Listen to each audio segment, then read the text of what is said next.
आज आपण भेंडीची भाजी बघू, ते पण चिकट, एकदम अशी मोकळी. बरेच जणांची अशी चिकट भाजी होते. चला आपण बघू एकदम सोपी आणि साधी पद्धत. मी इथे भेंडे कट करून घेत आहे, छान चिरून घेत आहे बघा. मस्त भेंडीला अगोदर स्वच्छ धुवून घ्यायचं आणि छान असं पुसून घ्यायचं, नंतरच भेंडी चिरायची. ओली भेंडी चिरली की चिकट भाजी होते, त्यामुळे अगोदर छान चिरून पुसून घ्यायची. मी इथे कांदा टाकला आहे, तेल मस्त असा कांदा लालसर होईपर्यंत असं परतून घेत आहे. त्यामध्ये थोडंसं लसूण टाकलेलं आहे, मस्त असं लालसर होईपर्यंत परतून घ्यायचा. हे बघा लालसर झालेला आहे.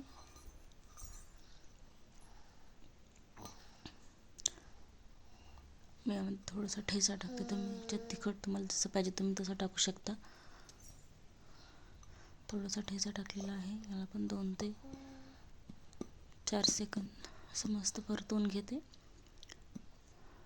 तुम्ही मसाले टाकू शकता, मी काही मसाले वगैरे टाकणार नाही, तुम्ही मसालेही टाकू शकता. कोथिंबीर टाकला मी थोडंसं. हे बघा भेंडीच्या भाजीला नंतर तेल खूप दिसतं, त्यामुळे तेल कमीच टाकायचं, नंतर खूप तेलकट होते. मीठ टाकत आहे मी थोडंसं, नंतर तेल सुटत असते. हळद टाकते, मीठ टाकते. तुम्ही मसालेही टाकू शकता, आम्ही मसाले खात नाही त्यामुळे आम्ही मसाले टाकणे गेले मी इथे. नंतर आपली भेंडी चिरलेली इथे मध्ये टाकून द्यायची, मस्त छान असं परतवून घ्यायचं. हे बघा आत्ताच भाजीला आपला कलर आलेला आहे, बघा किती छान दिसत आहे, एकदम अशी मोकळी. बघा काही जणांची तर भेंडी कच्ची पण राहते, शिजत पण नाही. बघा या भाजीला पाणी वगैरे बनत नाही, करपण्याची शक्यता असते. हे बघा किती एकदम अशी मोकळी मोकळी छान झालेली आहे.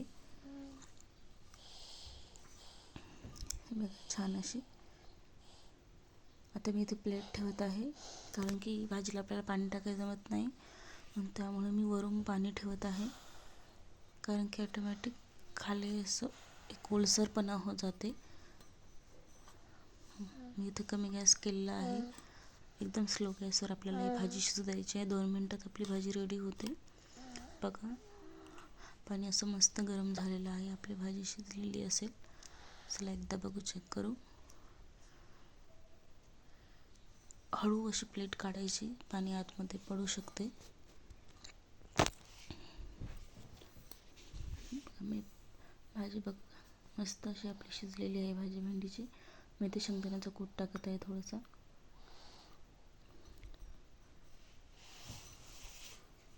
बघा छान अशी आपली मस्त भाजी झाली भेंडीची. लाईक, सबस्क्राईब, शेअर नक्की करा. बघा एकदम साध्या आणि सोप्या तुम्हाला रेसिपीज अशाच बघायला मिळतील.